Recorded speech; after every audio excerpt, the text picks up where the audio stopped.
এই ভিডিওটি দেখছেন, ঘটনাটি ঘটেছে লাস্ট ফ্রাইডে 2025 সেপ্টেম্বরে। এখনো কাশ্মীরে কিছুই বদলায়নি। ঘটনাটি কাশ্মীরের একটি ঘটনা।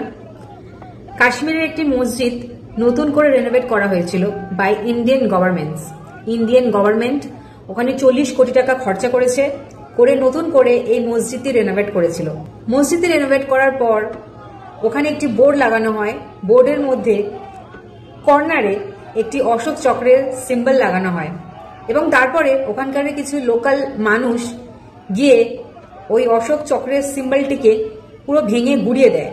কেননা ওরা ইন্ডিয়ান ন্যাশনালিটি অ্যাকসেপ্ট করে না, ওরা নিজেদেরকে ইন্ডিয়ানও মনে করে না, কেননা ওরা ইন্ডিয়াকে নিজের পার্ট বলে মনে করে না। শোনা যাচ্ছে এই ঘটনাটির পেছনে ওখানকার চিফ মিনিস্টারেরও হাত আছে।